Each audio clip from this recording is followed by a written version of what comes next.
I'm Tiffany. Welcome to Towering TBR. I've been reading a lot for escapism lately, Taking a holiday from dealing. and when I heard about this ALC, I knew I just had to get it. It was pitched as Buffy the Vampire Slayer meets Golden Girls. Yes, please. That might reveal a little bit more about my age. You don't have to be a millennial to enjoy this, but it definitely helps. So, this is a standalone, humorous fantasy with excellent banter, found family, and a teeny bit of eldritch horror. So, we are following a trio of characters in their later years. A young hunter called Ronnie shows up at the shop and says that he has had a prophetic dream and that the three of them are going to be involved in the apocalypse. We have Temple Finn. He is a 99-year-old, very powerful sorcerer. He comes from a long line of sorcerers, and their family home has been imbued with so much magic that it is now sentient. Temple has a very strong affinity to the house, and they can communicate with one another. And the house definitely tries to look after the occupants. Not only Temple, but the other two members of our trio as well. However, they are all starting to feel their age, and the upkeep, house maintenance spells that used to work so well have been faltering. And lately, his magic has seemed incredibly inconsistent, which makes you wonder, is he just getting to old age and losing some of his power? Or is there something more sinister going on? Jenny Winter is our Buffy character. She has been born and raised to be a hunter of Artemis. She's basically a chosen one who goes after magical baddies. But after a tragedy, she decides to leave that entire world. She spends decades ignoring Artemis and her role in this universe and prefers to work in the secondhand bookstore that the trio own. And she also has kind of a side gig of healing magical creatures who come there for help. She is peaceful and happy. And the third member of our trio is Annette. She is a half demon, also known as a succubus. She has used her superhuman skills as kind of a magical PI. She's great with money. She's very persuasive. She was immensely helpful in starting their secondhand bookstore. But as great as she is in business, she is an abysmal mother. She is estranged from her son and is working on basically rebuilding that relationship with him, as well as getting to know her grandkids, Morgan and Ava. Ava knows that her grandma used to be a PI, and so when her friend Sage disappears, she frantically calls Annette and asks her to find her friend. It's through this investigation that they uncover a plot about the end of the world. And so they use Ronnie to help basically thwart the apocalypse once again. So the book is written in three perspectives, and you get perspective from each of the three characters, but you also get a fourth perspective from an unknown identity. I found their limited fourth perspective really interesting and pretty funny. I'm going to give you a short snippet of that just so you can see kind of the humor that I'm talking about. O ye who devoured the keepers of chaos and order, who was born at the center of the maze of the infinite, whose deathless servants live once more, hear me. You're asleep, aren't you?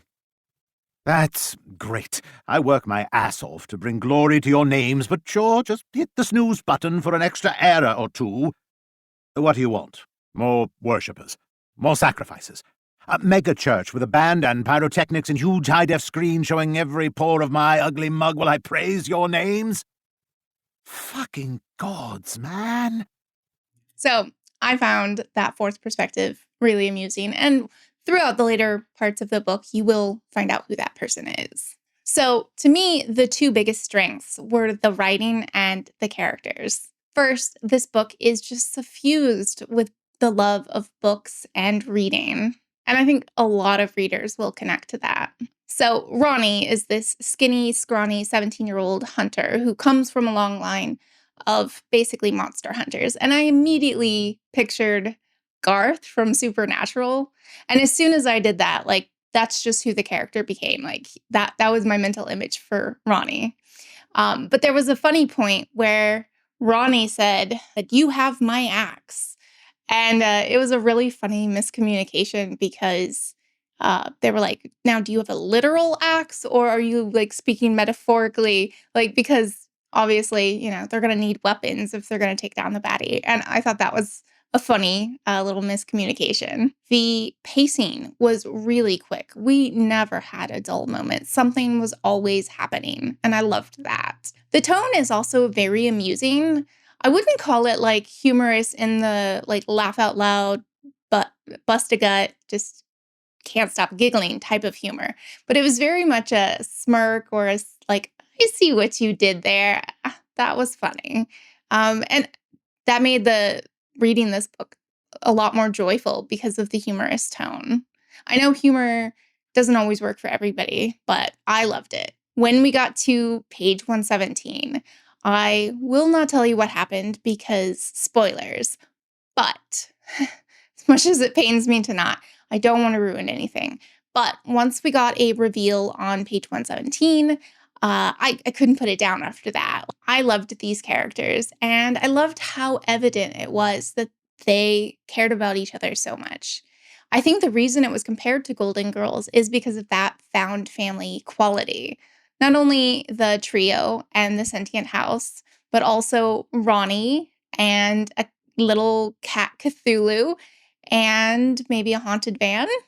I definitely wouldn't describe this as cozy because, I mean, there are real world stakes. It's the apocalypse. It might end all life on Earth. But I thought this snarky tone and the banter was especially fun.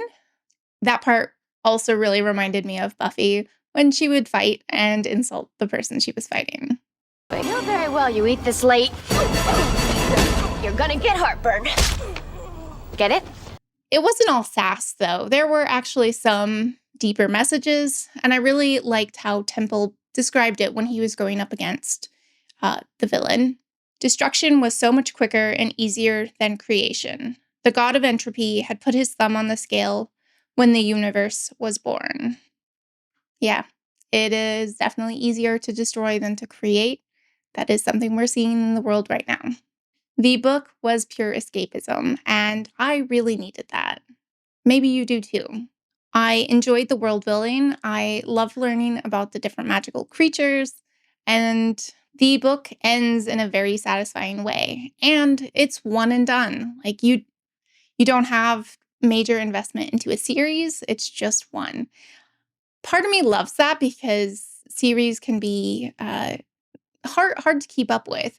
But on the other hand, I love these characters so much, I wouldn't mind spending more time with them. Because I received an ALC, which stands for an advanced listening copy, that means I got the audiobook. If you're new, I use audiobooks as accommodation because reading with my eyes does not work when I have lots of migraines. So let me tell you specifically about the narrators and the audiobook itself.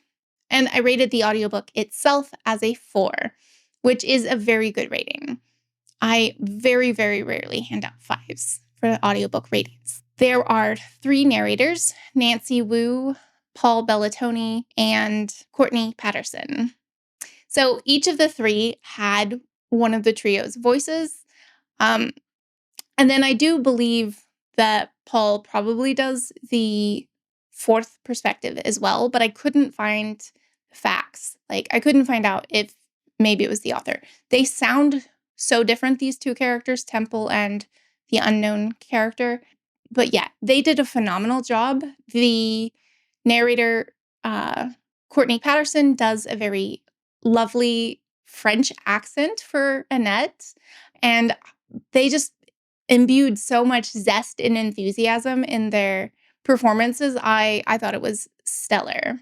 The audiobook definitely made the reading experience better, and I would wholeheartedly recommend whichever way you want to do it, audiobook or regular book, or immersion read them both. I enjoyed this so much. Stories are life, and I am definitely going to be checking out his backlist because he's quite prolific, and I really enjoyed his writing and his sense of humor. In conclusion, I thought this was great. I think more people should hear about it because I think this could be a sleeper hit. So few people have read this, and they're missing out. If you like the show Buffy the Vampire Slayer, or you like older protagonists, I think this will be a real winner for you. So does this one interest you? Leave me a comment if you're going to add it to your towering TBR. And if this one doesn't grab you, check out my other videos. I read a wide range of books, and there is something for everyone. Thank you so much for joining me. Bye.